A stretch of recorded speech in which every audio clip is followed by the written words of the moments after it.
gonna do like I really don't give a fuck, but I gotta promote this guy. He's a fellow Canuck. Like you guys gotta fucking watch this guy.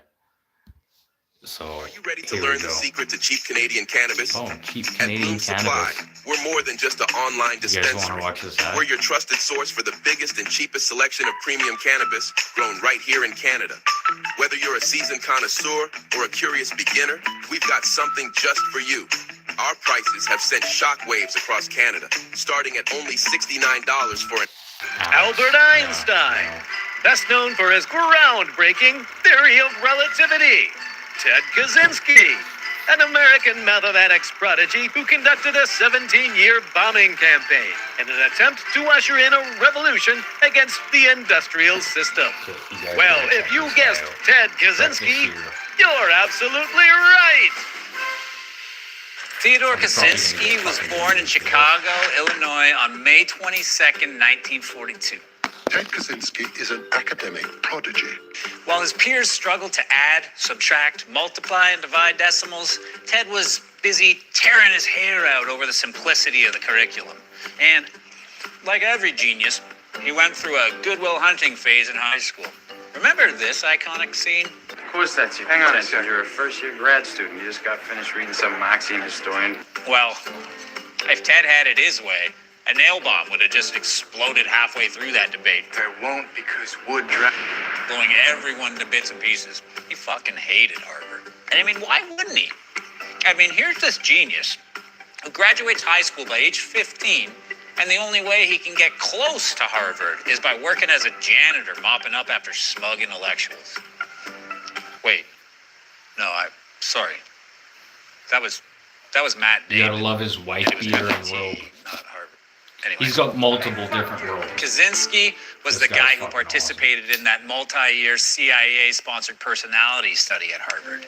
The one where participants were told they would be debating personal philosophy, but were subjected to brutal psychological experiments consisting of extremely stressful and prolonged psychological attacks.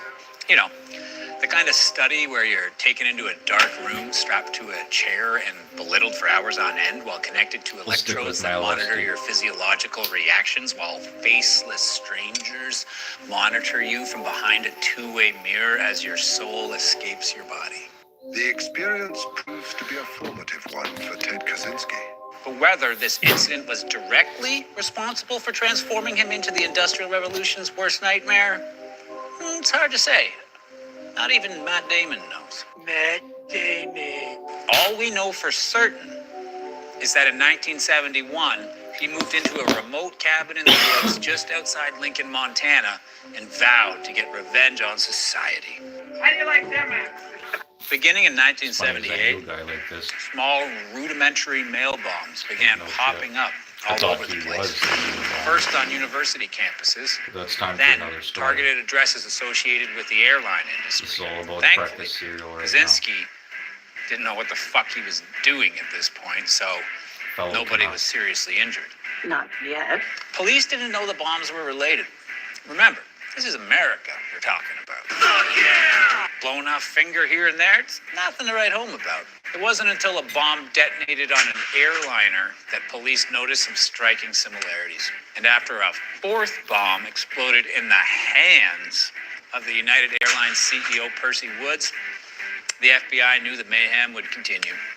So they did what the FBI always does. What are we gonna call this guy? They gave the bomber a cool nickname, the Unabomber, short for Great. University and Airline Bomber.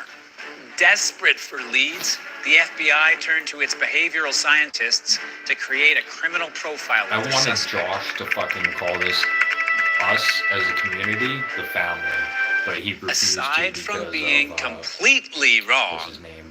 that's the most vague Manson. profile I have ever seen. So he decided. I mean, it might as well decided look to like call us this. The Breakfast Club. No I wonder don't think the it took Breakfast them Club nearly is 20 disgusting years enough to for catch this him. channel. I think the family. Between is way better. 1981 and 1985, bombs 5, 6, 7, and 8 take aim at universities. With the bombs becoming more sophisticated and frequent, the FBI knew it was only a matter of time until someone would be killed. And unfortunately, they were right. In 1985, a computer store owner was killed by a nail and splinter-loaded bomb placed in the parking lot of his It's store. funny as I remember The FBI this. reached out to the public for information. I can remember This early in the after case, being though, 8 months old. the public, they weren't much Say of a help. BS on that. But when Fuck Kaczynski you. traveled to Utah to hand-deliver his 12th bomb, he was spotted by a witness, leading to one of the most infamous composite sketches in FBI history. Oh, I can. Sorry. Immediately, I'm still learning. a this shit. $50,000 reward was offered, and calls began pouring in. But then, something happened. In 1988, Kaczynski disappeared from the radar for 6 years. Most agents think he's accidentally killed himself, died of natural causes, or had a change of heart. Nah. Turns out he was just taking time to focus on a new artistic endeavor, writing. But after reading his own words, he was just inspired to blow even more people up. And in 1993, he returned with a vengeance. Here's Johnny. By the end of 94, he had claimed 2 more lives. That lawyer? In 1995, Executive, yeah. for the first time in his life, Kaczynski dropped 2 packages in the mail that weren't intended to blow someone's arms off. He mails the New York Times and the Washington Post a 56-page essay called Industrial Society and Its Future. It comes to be known as the Unabomber Manifesto. He offered to halt future attacks if they agreed to publish the entirety of his 35,000-word indictment of the modern world. It's a long read, but basically, if you wanted to turn Greta Thunberg into an eco-terrorist, hand her a copy of the Anarchist Cookbook and That Ted's Greta Thunberg Manifesto. can fucking How suck dare my you. fucking dick. After some rigorous debate, Maybe You take paid that one fucking problem, shut up. ponytail the decision and was made to tie it publish around the my complete waist. document. Overnight, anti-capitalists across America showed that they really have no problem with terrorism as long as it forwards causes they believe in. Why waste time protesting or getting into positions of power to enact change when you can just blow innocent people to smithereens? The vein that Kaczynski touched is the feeling among millions of people that somehow something's going wrong with our civilization. Instantly, the Unabomber hotline was flooded with over 20,000 calls. Students pointed their fingers at their professors. Professors pointed their finger back at their students. With the FBI now offering $1 million reward, anti-capitalists decided that being rich wasn't so bad after all and began pointing their fingers at fellow activists. But the leads were a bust.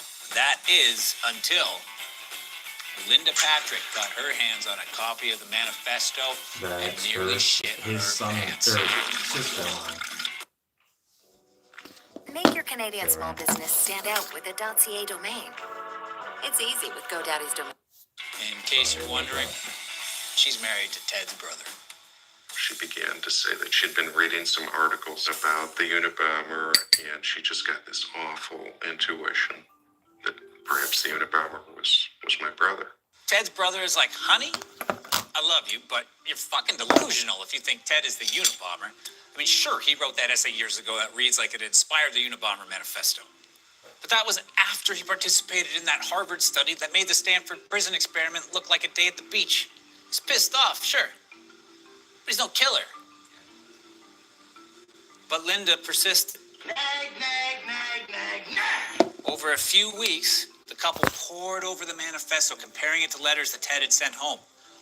They noticed some striking similarities between the letters and the manifesto, including the phrases, "You can't have your cake and eat it too," and "cool-headed logicians." David and Linda act. Their private detective contacts the FBI with their evidence. But the FBI, they didn't think Ted was a good match. I don't see it. They were hell-bent on the idea that the Unabomber had access to a laboratory and sophisticated bomb-making materials. And remember, Ted made hobos look rich. Hey, what's going on this side? Does this look like a guy who has access to a sterile environment? He lived off less than $1,000 a year and jerked off with fucking bacon grease. David Kaczynski shows agents the 23-page anti-technology essay that Ted tried to publish in the 70s. And once they finished reading it, the entire task force shifted its full attention to Ted Kaczynski. On April 3rd, 1996, Ted Kaczynski was arrested at his remote cabin in Montana. Inside, investigators found, well, exactly what you'd expect to find if Grizzly Adams was in a relationship with a member of the IRA.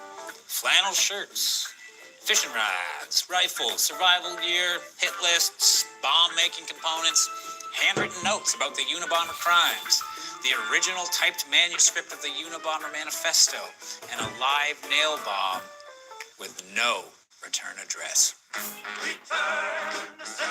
The trial was a fucking shit show.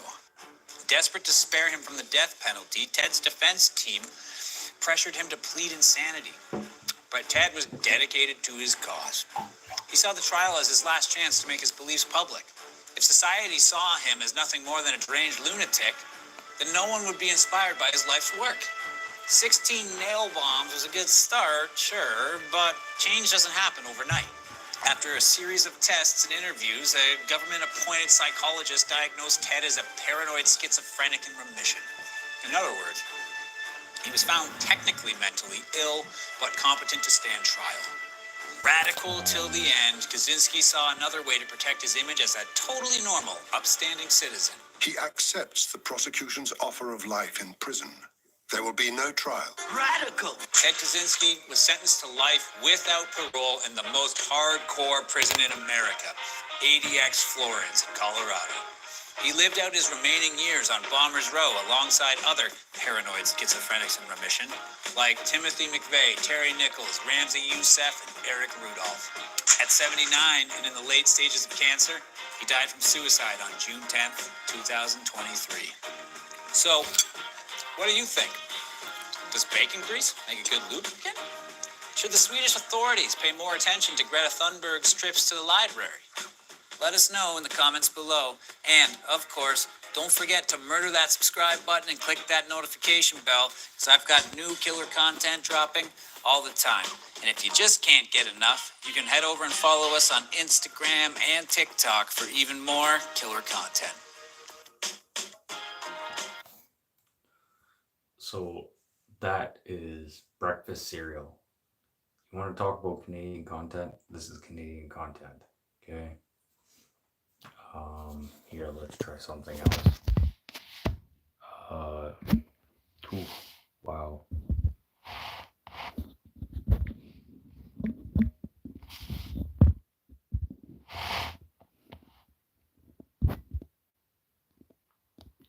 Right here.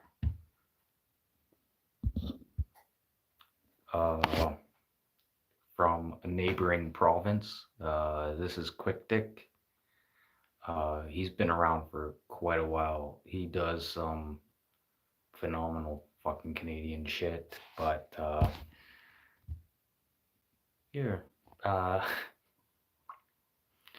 he gets right to the point and to the point. If you don't like warning, if you don't like this, turn it off. But this guy is like legit. Check him out, and don't start from the end. Start from the beginning with him. And this is my neighboring fucking province. I love this guy. He's fucking hilarious.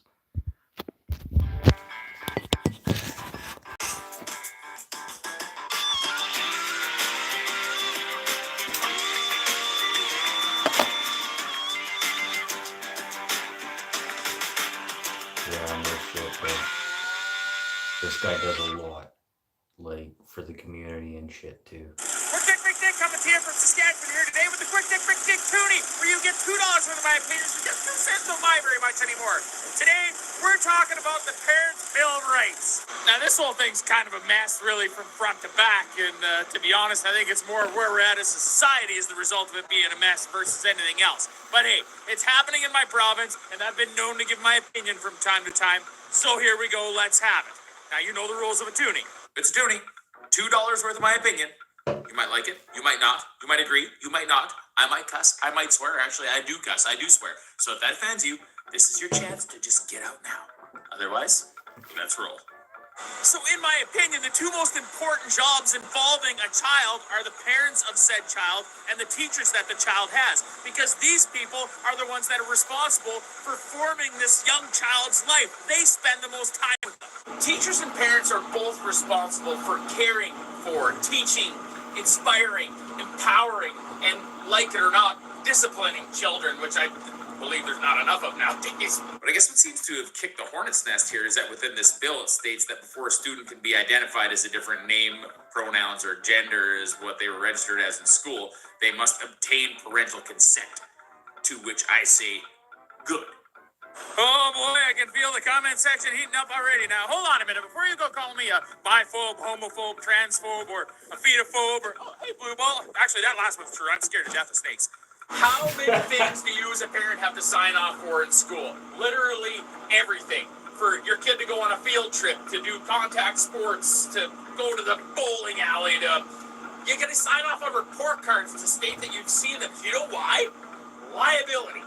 Which is why I'm shocked that all teachers don't want parents to consent to a child changing their name, pronouns, or gender at school, because that would clear the teacher of liability, saying, hey, we have involved the parents in an inclusive way and tried to support this as best we can, involving everybody, because then later in life, if the child who is now an adult regrets what's happened and this transition led to them going into puberty blockers or having surgery or whatever it is, you as a teacher can say, hey, here's the form, I signed it, the parents were in the know, everyone was good, not my fault. What happens if a kid's constantly misbehaving in school? The parents are contacted, right? What happens if a kid's constantly shitting themselves at school? Well, the parents are contacted. They're like, hey, we got to come up with a plan to work with this, right? What happens if a kid's caught vaping or smoking or drinking at school? The parents are contacted. For fuck's sake, a kid can barely be left in school without a runny nose, without the parents having to be contacted. If a 12-year-old kid walks into a tattoo parlor with a handful of cash and says, hey, I want a tattoo right on my forehead, nobody in their right mind is going to go, well, okay, sounds good. They're going to say, hey, hold on a minute. I'm glad you want a tattoo and want to be a part of our community. That's fantastic. Let's talk to your parents first. Same thing with drinking. Same thing with driving. Same thing with voting. Hell, same thing with consent to sexual activity. Kids are too busy being kids to worry about making decisions about this shit. That is why they have parents, to help them along their way. But to all the activists in this that are just appalled that this is going on and that parents would want to consent for this to happen with their children, you brought this on yourselves. Did you see what happened in Lumsden? Did you see it? I did a video on it. It was ridiculous. Don't forget about this little peach that happened in Outlook a little while ago. And when shit like this happens, parents start getting concerned about what their kids are being taught in school. And it gets them more involved and they want control over what's happening with their kids in school. And that's a good thing. Parents need to be involved with their kids. Now, for the activists that are advocating for, hey, we're putting students at risk to harm if we out them to their parents, let's play out two scenarios. In scenario number one, a guidance counselor, the principal, the student get together, they come up with a plan, and in a controlled and planned way, they bring the parents in, they have a conversation, and everybody is in the loop. It's a difficult conversation, but together they try and get through it and come up with a solution. And at the end of that, if the teacher, principal, and guidance counselor are all concerned that the child is going to be subject to harm, then they can take steps further at that point in time to alleviate the harm that the child might be exposed to. In scenario number two, we say, hey, the child might be exposed to harm, so what we're going to do is we're not going to tell the parents whatsoever. We're going to let them start identifying as he, she, they, them, however you want to do it in school. The entire school's going to know. All of the staff is going to know. And then one day, one of the parents of one of the kids who said this is what's happening with their kid meets up with the kid's parent in a grocery store and says, hey, so how's your child doing with the whole transition over to the different gender? Do you think that's a better way for a parent to find out that that won't subject this kid to harm? Come on, we need to be adults about this. But the bill also states that if the child indicates that coming out to their parent could cause them harm, the school is going to provide the supports for that child so that they can eventually, when it's safe for all parties, come out to their parents before the entire school starts referring to them by a different name or pronoun. This is so important. We need to teach kids to have difficult conversations because avoiding difficult conversations can take an issue that's not a big deal at all and let it fester and turn into a huge issue later in life. The best thing we can do is have conversations with people. And if we need to do this between students and their parents, that's an important thing to do. Now, for all you folks that are out there fist pumping, being like, hey, Ray, quick dicks on our side, I'm here to tell you to pump your fucking brakes a little bit. There's two sides to this. Gender dysphoria is a thing, and gender dysphoria can lead to depression and suicide. And if you've ever taken 5 minutes to talk to a parent that has had to spend time in their lives sleeping beside their kid's bed to ensure that they don't kill themselves as a result of the depression, you would figure out pretty fast how fucking important it is to get parents and everybody involved and on the same page when this shit's happening so that we don't have kids that are fucking killing themselves. Teachers and counselors liaising between parents and students is kind of their job and what they're there for. It's a great opportunity to get to the bottom of whether you have a student that is actually suffering from gender dysphoria, headed towards depression and suicidal tendencies, or if you just have a kid that's kind of confused that's seen some social media influencer on TikTok tell them this is something cool to do, and they're just going to try it for a little while, and it might make them a little more popular. One thing I can tell you fixes absolutely nothing with what I see going on right now is the amount of people that are running around calling each other names. You get a group of people that don't agree with this bill, and immediately they're all called a bunch of groomers, and the people that do agree with it are called homophobes and transphobes, and none of it's really true. In a few cases, you're going to see extreme people on both sides of this that probably fit those descriptions, but everybody just running around throwing darts at each other fixes absolutely fucking nothing. But no matter what, both sides of this need to stop using kids as pawns in their stupid game that they're playing. And for once, just once, it would be nice to see a government not try to make political hate with a sensitive issue. Looking at you, Scott Moe. So let's just close things down towards the end of this video. We're just looking at a couple of examples of what we do to each other. You know, like right here, the town of Foam Lake, there's this pride crosswalk that's been painted here. Is that a problem? Does that trigger you? Why? It's just a fucking crosswalk, and it's painted a color, and it's just a group of people that have got together and talked with the town, and they're going to do it. Everyone has a chance to show their support for each other. So what's the big deal? But if you look here, there's a whole bunch of these that have been laid out, and people come, they just do blackies right over the pride crosswalk because you're not going to have one of those in our town. Well, do you need to be an asshole and do that? No, you don't. It's a terrible thing for you to do. And that antagonizes the pride community that somebody would do that. But has the pride community antagonized you by painting a crosswalk? It's not that big of a deal. I can see if there's a whole group of people walking down Main Street here with their tits hanging out and their giblets and gizzard hanging out and being like, you will be part of our community. Okay, well, we don't need to do that either because that's antagonizing people in the other direction. Let's take hockey, for example. Like, look what the NHL did. They banned pride tape from warm-up. Why the fuck would you do that? It makes no sense. It's a player's way of showing a community that they support him, and it's just some colored tape. Is it that big of a deal? If it triggers you, just look the fuck away. I'd be pissed off if I was in the pride community, too. Alternatively, look at Hockey Canada. They have made it mandatory that if you were in a change room, you actually have to have an undergarment layer on the whole time you're in the change room because you might trigger somebody that identifies as something other than you. Well, holy shit! You mean as a kid you can't just go, change, shower, and go back out and play hockey like you always have? Well, no wonder people do fucking burnouts on pride sidewalks because that pisses them off too. Can't we all just chill the fuck out? Yeah. And get along? Chill the Wouldn't fuck that be out. neat? You know? Support kids who need support, all work with this together and just make sure that we all have as good a lives as we possibly can in this country, instead of having a whole bunch of protests and worried about who's flying what flag and what's going on. No, I don't have a pride flag in my house, but it doesn't mean I don't support the pride community. The only thing I have an issue with on this is it's like Jehovah's Witness. They kind of shove that shit down your throat. And you know what? As long as you don't shove that shit down my throat, but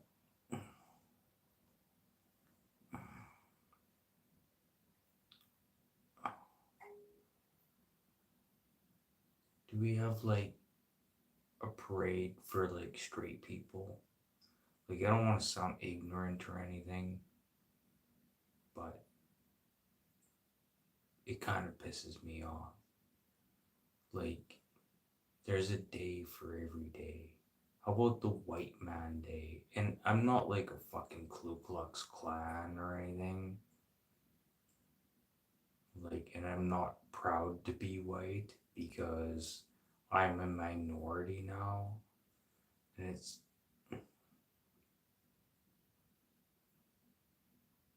it's sad for me. Like, really, like, Canada has turned into a totally different fucking world. Like, yes, Canada brings in immigrants, but they give them their Canadian citizenships right away. Really don't believe in that. Like, you should earn that. I know a lot of people who have had to earn that.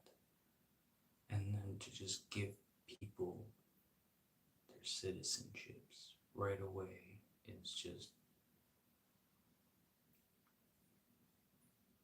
I feel like you have to earn it. You want to be a Canadian, you have to earn it. And I can see a lot of like jokes and stuff coming off of this. And go ahead, give me some jokes. Give me some jokes. Why to be Canadian? I could see so many jokes coming off of that. But I don't know.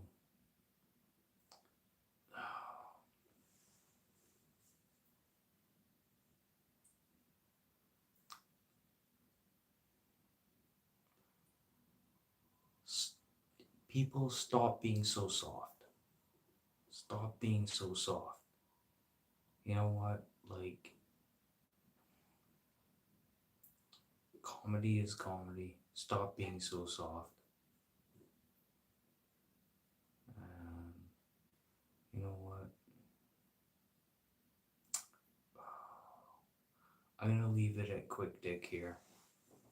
Quick Dick McDick out of Tufnell, Saskatchewan. Definitely need to check this guy out. And don't start from what I just showed you. Start from the get-go with him.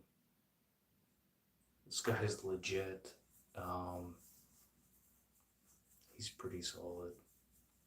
And you know what? If anyone needs, like, subscribe to him, don't subscribe to me. And that's another thing I always say is don't subscribe to me. I don't want subscribers. Why? Because I get problems. If I have too many subscribers, then I get to lose this freedom I have where I can say, fuck you, fuck that.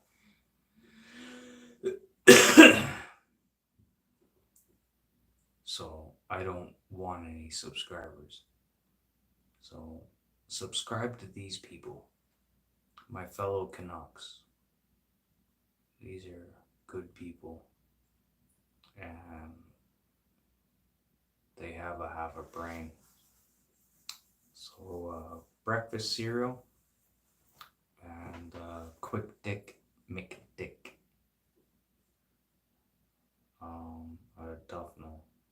But give breakfast cereal a chance, please. He's still like lagging behind. I don't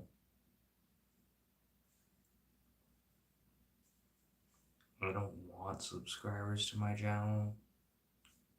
Like, if I wouldn't do stuff like this to get them subscribers if I didn't have subscribers. So don't even think about subscribing to my channel. You can follow me and watch me, give me thumbs ups and stuff like that, but I really don't care. I don't want subscribers. I just want these other YouTubers, these Canadian YouTubers, to branch out and do what they need to do. I'm just a simple redneck, and just want to be me. I don't want to be a YouTube channel or anything, but I do have some good stories I want to give up.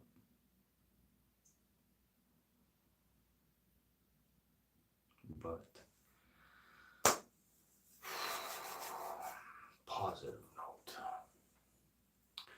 Please, you guys, look up breakfast cereal. Okay. Breakfast cereal. Okay. Canuck. And Quick Dick McDick. Look up those two guys, please. You unsubscribe to them. Don't worry about me.